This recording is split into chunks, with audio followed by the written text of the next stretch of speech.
देश के राष्ट्रीय मानव कहे जाने वाले बैगा परिवारों की हालत कितनी खराब है, यह सोचकर ही हम स्तब्ध रह जाते हैं। सरकार भले ही इन बैगा आदिवासी परिवारों के हित में जमीनी स्तर पर काम करने के दावे करती हो, लेकिन इन दावों को खोखली करती कुछ तस्वीरें हम आपको दिखाने जा रहे हैं कि आजादी के वर्षों बाद भी बैगा आदिवासियों की जिंदगी किस हालत में गुजर रही है। यहाँ बैगा परिवार सिर्फ नाम और जाति समुदाय से जाने जाते हैं, लेकिन इनके पास इसका कोई सरकारी प्रमाण तक नहीं है। पिछले 2 सालों से ये बैगा आदिवासी परिवार पेड़ की ही छत्र छाया में गुजर बसर कर रहा है, लेकिन इनके आधार कार्ड, राशन कार्ड जैसे दस्तावेज आज तक नहीं बन पाए। फिर इन्हें किन बलबूतों पर योजनाओं का लाभ दिए जाने का डिंडोरा पीटा जाता है, आइए इनसे जानते हैं। जिले के नगर पालिका परिषद मलांज खंड के अंतर्गत वार्ड क्रमांक 2 में शीतलपानी बैगा टोला में निवासरत 2 आदिवासी बैगा परिवारों की कहानी दर्द और तकलीफों भरी हुई है। ये आज भी 2 वक्त की रोटी के लिए संघर्ष करते दिखाई देते हैं, लेकिन वर्तमान में ये दाने दाने को तरस रहे हैं। इनके पास जीवन यापन करने के लिए कोई सुविधा तक नहीं है और न ही नगर पालिका के किसी अधिकारी ने इनकी कोई सुध ली है। हमारे संवाददाता टोपराम पटले ने यहाँ पहुंचकर इनकी स्थिति, इनके रहन सहन और इनकी तकलीफों पर उनसे चर्चा की तो सहमे से रह गए। देखा जाए तो अब तक इनकी हालत न बदलने के पीछे प्रशासनिक इच्छा शक्ति की ही कमी साफ जाहिर हो रही है। एक और समय के साथ साथ सबसे प्राचीन बैगा आदिवासी आज विलुप्त की ओर कुछ धर्मांतरण के कारण कम हो गए हैं, तो कुछ प्रशासनिक अनदेखी का दंश भोग रहे हैं। आजादी के इतने वर्षों बाद भी फटे हाल स्थिति में जीवन गुजारना इनके लिए मानो नरकीय जीवन से भी बदतर हो गया है। शिक्षा, स्वास्थ्य, पेयजल जैसी मूलभूत सुविधाओं की बातें तो दूर, ये आवास के लिए भी महरूम हैं। इनसे योजनाओं की चर्चा की तो उनकी शारीरिक प्रतिक्रिया ने बताया कि ये योजनाओं से भी परे है। किसी को घास फूस की छोटी सी झोपड़ी तक नसीब हो जाती है, लेकिन ये परिवार पिछले 2 साल पेड़ की छाया में ही गुजार चुके हैं। देश डिजिटल इंडिया की बात करता है, लेकिन इन्हें इस शब्द का पहला अक्षर ही नहीं मालूम है। ऐसे में इन बैगा आदिवासी परिवारों की तकदीर कब बदलेगी ये नहीं पता है और यह तो चिंतनीय विषय हो गया है।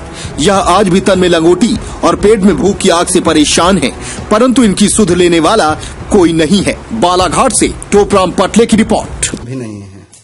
निस्संदेह अपने मलाजखंड क्षेत्र में कुछ बैगा जनजाति के जो परिवार निवासरत हैं उनको हमने आइडेंटिफाई किया था। वो लगभग 55 परिवार ऐसे हैं जिन बैगा जनजाति के हैं। उनकी सूची खाद्यान्न वितरण के लिए हमने स्पेशली उनको चिन्हांकित करके भेजा हुआ है।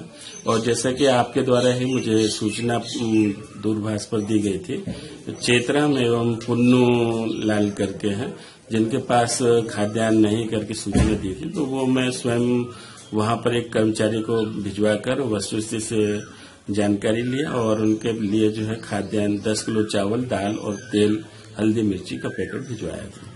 सर, उनका कहना यह था कि उन 20 साल से यहाँ पे रह रहे हैं, लेकिन अभी तक उनकी राशन कार्ड नहीं बनी, समग्र आईडी नहीं है, आधार कार्ड नहीं है। सर, इस पर क्या?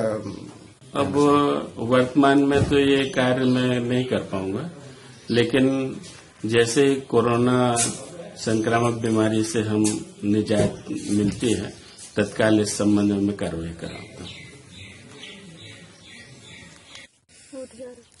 कहाँ रहते हो आप? चिकलाछड़ी से। कब से रह रहे हैं यहाँ?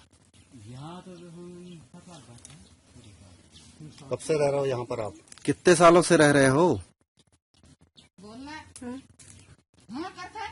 कितने सालों से रह रहे हो यहाँ? बहुत दिन हो गए। बहुत दिन बोला तो कितने साल? 1 साल, 2 साल, 5 साल? 5 साल। 5 साल हो गए। तो आपके लिए मकान वगैरह कुछ नहीं है? पेड़ के नीचे आप रह रहे हैं? गिर गया ना मकान गिर गया। हाँ। तो आपको नगर पालिका के कोई अधिकारी आकर के आपका वो नहीं किए अभी तक के जायजा नहीं लिए? तो अभी कहाँ रहते हो? यही पेड़ के नीचे? हाँ। कितने दिनों से रह रहे हो पेड़ के नीचे? बरसात में कहाँ थे? बरसात में। क्या नाम है आपका? बुधियार। ये कौन सा गांव है ये? शीतलपानी। कितने लोग हो आप लोग परिवार में? 2 जन।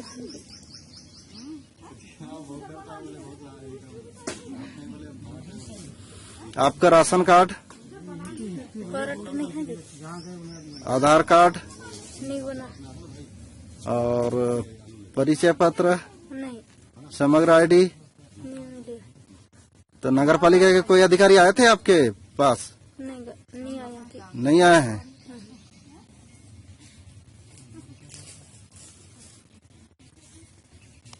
देश दुनिया की हर छोटी बड़ी खबर देखने के लिए हमारे चैनल इंडियन समाचार को सब्सक्राइब करें और बेल आइकन दबाएं, जिससे आपको हर खबर समय से मिलती रहे।